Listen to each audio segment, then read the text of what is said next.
দুর্বিপাকটা হঠাৎ ঘটল। রামকেষ্টর বাপের আমলের গামছাখানা হারিয়ে গেল হঠাৎ। বাপ মারা যাবার বছর চারেক আগে আটানায় সে কিনেছিল গামছাখানা। বুড়ো বাপ দেহ রক্ষা করেছেন, বড়জোর বছর 12 হবে। না, বাপ শুধু দেহ রক্ষাই করেননি, নিজের খাই খরচাও বাঁচিয়ে গেছেন তার সঙ্গে। এরই মধ্যে ঘটে গেল এই অঘটন। বাপের সুযোগ্য বংশধর রামকেষ্ট, তিনকুলে বোধ করি কেউ নেই, অন্তত আছে বলে কেউ শোনেনি, দেখা তো দূরস্থান। অনর্থক খরচ এড়ানোর তাগিদে রামকেষ্ট বিয়ে থাও এড়িয়েছে। পড়শিরা পারতপক্ষে তার ধারে কাছে ঘেঁষে না, বিশেষ করে সকাল বেলায়। কিংবদন্তি আছে সেদিন তাহলে নাকি উনুনে হাঁড়ি ওঠে না। এহেন রামকেষ্টর বরাতে বলা নেই কওয়া নেই এত বড় দুর্বিপাকটা ঘটে গেল। পাতি পাতি করে ত্রিভুবন তোলপাড় করেও গামছাখানার পাত্তা মিলল না কোথাও। শোকে রামকেষ্টর হৃদয় প্রায় বিদীর্ণ হবার উপক্রম। সে ডুকরে উঠল, বাবা গো। সঙ্গে সঙ্গে জবাব এলো, ব্যা। চমকে উঠল রামকেষ্ট। এদিক ওদিক তাকাতেই উঠোনের এক কোণে নজরে পড়ল পাঁঠাটা। আর অমনি ঝিলিক খেলে গেল মগজের মধ্যে। অবশ্য বিদ্যুতের নয়, বুদ্ধির। চোখের পলকে দাওয়া থেকে ঝাঁপিয়ে পড়েই সে ছুটে গিয়ে জাপটে ধরল পাঁঠাটাকে। তারপর তার পেট টিপে টিপে আর পেটের কাছে কান নিয়ে গিয়ে গভীর অভিনিবেশের সঙ্গে অনেকক্ষণ পরীক্ষার পর একদিন পরে, অর্থাৎ দুর্বিপাক ঘটে যাওয়ার দুদিনের দিন, সে স্থির নিশ্চয় হল নির্ঘাত এই হারামজাদাটাই তাকে ফাঁসিয়েছে। তেল জল আর তালির পর তালি খেয়ে খেয়ে গামছাখানা বোধহয় গারল পুত্তুরের অতি প্রিয় সুখাদ্যে পরিণত হয়েছিল, তাই এই সর্বনাশ। তার মাথায় যেন খুন চেপে গেল। দারুণ রাগে পাঠাটার কানে সে এক মুখ্যম মোচড় বসাতেই ওটা কাঁপা কাঁপা গলায় ডেকে উঠল, ব্যা। সঙ্গে সঙ্গে রামকেষ্টর আবার চোখ পড়ল পাঠাটার দিকে। হ্যাঁ, দণ্ডিরামের পাঠা। সর্বনাশ! এদিকে ওদিকে সে তাকায়। গোয়ার দণ্ডিরামের চেহারার সঙ্গে রাগের অমন জুৎসই মিল কদাচিৎ নজরে পড়ে। ততক্ষণে তার মুঠি আলগা হয়ে গেছে। দণ্ডিরামের পাঠাও পগার পার। শোকে দুঃখে রামকেষ্ট তখন উঠবোস শুরু করেছে। হায় হায়, শেষ পর্যন্ত গামছাখানার হদিস মিলল বটে, কিন্তু করার কিছু নেই। হারামজাদা গোয়ারটার ছাগল, ওর পেটে এখনো গজগজ করছে গামছাখানা। শেষ পর্যন্ত অনেক ভেবে চিনতে সে ঠিক করল, না, নাপিতকে আর পয়সা দেয়া নয়। সেই পয়সায় নতুন গামছার পুরনো গামছার দাম উসুল দুটোই করতে হবে একসঙ্গে। যেমন ভাবা তেমনি কাজ। সেদিন থেকেই নাপিত আর রামকেষ্টর চুলদাড়ির নাগাল পায় না। যতদিন যায় ততই উত্তরোত্তর শ্রীবৃদ্ধি ঘটে চুলদাড়ির। আরামে চুলদাড়ি চুলকোতে চুলকোতে চোখ বুজে রামকেষ্ট ভাবে, এ জমজমাট অবস্থা, এসব আপনজনদের ছাঁটাই করার মতো আহাম্মুকি আর নেই। সুতরাং নাপিত ছাঁটাই হলো চিরতরে। তারপর দিন যায়, মাস যায়, বছরও কাটল। খোঁজ খবর নিতে নিতে রামকেষ্ট এতদিনে জেনে ফেলেছে হাওড়ার হাটে গামছা খুব সস্তা।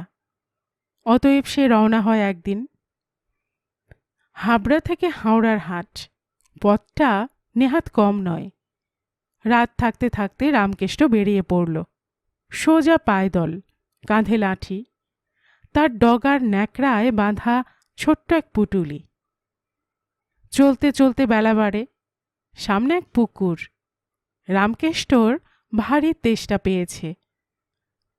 পুকুরের ঘাটে বসে সে পুঁটুলি খুলল।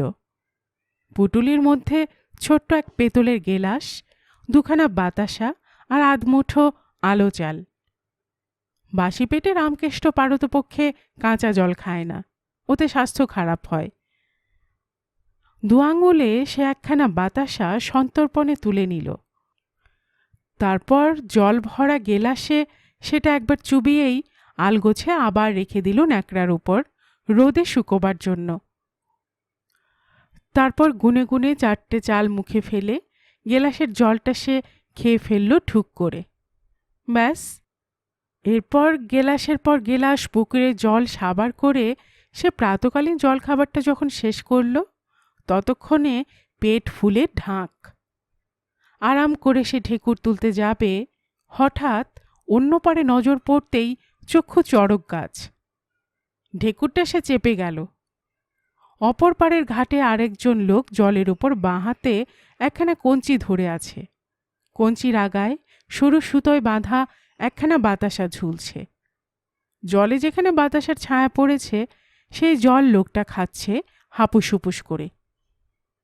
রামকেষ্টর চোখ জুড়িয়ে যায়। হ্যাঁ, হিসেবেই বটে। এক বাতাসায় সারাটা জীবন। অধস্তন 14 পুরুষ পর্যন্ত। দেখে দেখে রামকেষ্টর আর আঁশ মেটে না। শেষ পর্যন্ত পুটুলি গুটিয়ে গুটি গুটি সে গিয়ে হাজির হলো ওপারে। লোকটিকে ভক্তি ভরে প্রণাম করতে করতে বলল, আপনার খুড়ে পেন্নাম হই। জ্ঞানী মহাজন ব্যক্তি আপনি। আমার গুড ঠাকুর দর্শন পেয়ে জন্ম সার্থক হল। গুড ঠাকুর প্রথমে একটু অবাক হয়েছিলেন, পরে বুঝলেন শিষ্যের ভক্তির কারণ। গুরু শিষ্যের বাতচিত হলো কিছু সময়। তারপর গুরুর আশীর্বাদ ও উপদেশ মাথায় চাপিয়ে রামকেষ্ট একসময় রওনা হলো আবার। কলকাতার রাজপথ, গাড়ি ঘোড়া ঝক্কি ঝামেলা বাঁচিয়ে রামকেষ্ট চলেছে হাওড়া হাটের দিকে। হঠাৎ অদূরে এক আধা বয়সী ভদ্রলোকের ওপর নজর পড়তেই সে থমকে দাঁড়াল। ভদ্রলোকের মাথায় কাঁচা পাকা লম্বা বাবরি চুল, আর মুখে ইস দাড়ি গোফের সে কি বাহার! বক্ষ চুম্বিত লম্বা দাড়ি, বোধহয় নাভিদেশ পর্যন্ত লম্বমান। রামকেষ্ট মনে মনে আন্দাজ করে লম্বায় তার নিজের দাড়ি চেয়ে নির্ঘাত দ্বিগুণ হবে। তাড়াতাড়ি সে এগিয়ে গেল ভদ্রলোকের কাছে, 2 হাত জোর করে কপালে ঠেকিয়ে বলল, আহারে, মশায়ের বুঝি শাল হারিয়েছে? ভদ্রলোক থতমত খেয়ে তাকানোর দিকে। রামকেষ্ট বলে, শাল গেলে মুখে বাক্যি সরে কখনো? এ কি আর আমি বুঝতে নারি? মাথায় জমজমাট অবস্থা দেখেই তা বুঝে নিয়েছি। ভদ্রলোক তখনও বেহুশ, মুখে চুকচুক শব্দ করে রামকেষ্ট আবার বলল, ইস, আমার গামছা হারিয়ে এই দশা, আর মশাইয়ের কিনা শাল গেছে! ইস, শাল গিয়েও জীব তো আছেন, কলজের জোর বলতে হয়। পেন্নাম হই, পেন্নাম হই। বলতে বলতে রামকেষ্ট আবার পা চালিয়ে দেয়। ভদ্রলোক তখনও ধাতস্থ হননি। যখন হলেন, রামকেষ্ট তখন অনেকখানি এগিয়ে গেছে। খুশিতে সে টইটুম্বুর। কি শুভক্ষণেই না আজ সে বাড়ি থেকে পা বাড়িয়েছিল। ভদ্রলোক কপালের ঘাম মুছতে মুছতে বিড়বিড় করে বললেন, কি সাংঘাতিক! অতি অল্পে বেঁচে গেলুম বদ্ধ উন্মাদটার হাত থেকে। হাওড়ার হাট, লোক গিজগিজ করছে। দোকানে দোকানে ঘুরছে রামকেষ্ট। ধুত, কোথায় সস্তা! একে কি সস্তা বলে? পুরো হাট সে চক্কর দিয়েছে বার কয়েক। এক এক দোকানে গেছে 4-5 বার করে। দোকানিরা আর ফিরেও তাকাচ্ছে না ওর দিকে। একজন তো তেড়েই এলো। এমন সময় হঠাৎ শোরগোল উঠল, চোর চোর চোর! চারদিকে হই হল্লা হট্টগোল। চোর চোর বলে লোকজন ছুটছে। ঘাবড়ে গিয়ে রামকেষ্ট ছুটতে শুরু করল। তারপর পড়বি তো পড়ল গিয়ে এক পুলিশের সামনে। পুলিশ সাপটে ধরল তাকে। বেয়াটার যা চেহারা, চোর না হয়ে যায় না। তারপর কত কান্নাকাটি, হাতে পায়ে ধরাধরি, কিন্তু কিছুতেই কিচ্ছু হলো না। রামকেষ্টর রাত কাটল থানার গারদে। পরদিন আদালত। তারপর চুরির দায়ে 2 মাস সশ্রম কারাদণ্ড। রামকেষ্ট জেলে গেল। দিন কাটে, পড়শিদের কারো কারো ভাবনা হয় কোথায় গেল রামকেষ্ট।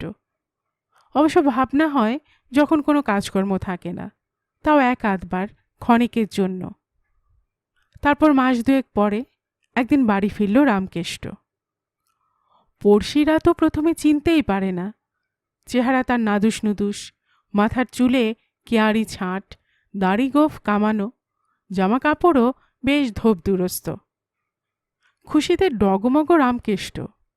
এই সবই হয়েছে কিনা বিনি পয়সায়, তার উপর 2 মাসের খাই খরচাও বাদ। লাঠি ঠুকঠুক করতে করতে বুড়ো মোড়ল মশাই এসে হাজির হলেন এক সময়, অবশ্য বিকেলের দিকে। তার সঙ্গে আরও 2-4 জন পড়শি। মোড়ল মশাইয়ের দৃষ্টিশক্তি কমে গেছে, তাই চোখ কুঁচকে জিজ্ঞেস করলেন, কে কালীকেষ্টর ছেলে রামকেষ্ট না? একগাল হেসে রামকেষ্ট বলল, আগে হ্যাঁ, পেন নাম হই। তা একদিন কোথায় ছিলে বাবা? আগে শ্বশুর বাড়ি। হাত কচলাতে কচলাতে রামকেষ্ট জবাব দেয়, মুখে আকর্ণ বিস্তৃত হাসি। শ্বশুর বাড়ি? মোড়লের বাঁকা কোমর প্রায় সোজা হবার জোগাড়। আগে হ্যাঁ, শ্বশুর বাড়ি, রামকেষ্ট বলে। কিন্তু বাপু, নাচার কণ্ঠ মোড়লের, কোথায় হলো বিয়ে? বৌমা কোথায়? এক হাত জিভ কেটে রামকেষ্ট বলল, কি যে কন গুরুজন আপনি, ও কম আর হলো কই, ও আমাকে দিয়ে হবেকনি। কিন্তু তবে যে বললে। আগে হ্যাঁ, ঠিকই বলেছি, পুলকিত কণ্ঠ রামকেষ্টর।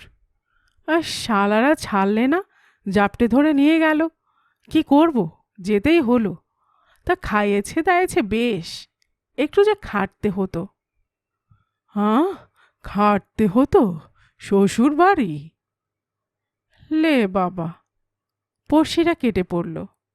টাক চুলকোতে চুলকোতে কেটে পড়লেন মোড়ল মশাইও। লাঠি তখন বগলে। গল্পকুটুম চ্যানেলে এতক্ষণ আপনারা শুনছিলেন দীনেশচন্দ্র চট্টোপাধ্যায়ের লেখা একটি হাসির গল্প, রামকেষ্টর শ্বশুর বাড়ি। আর এতক্ষণ গল্প পড়ে শোনাচ্ছিলাম আমি রোমানা নূপুর।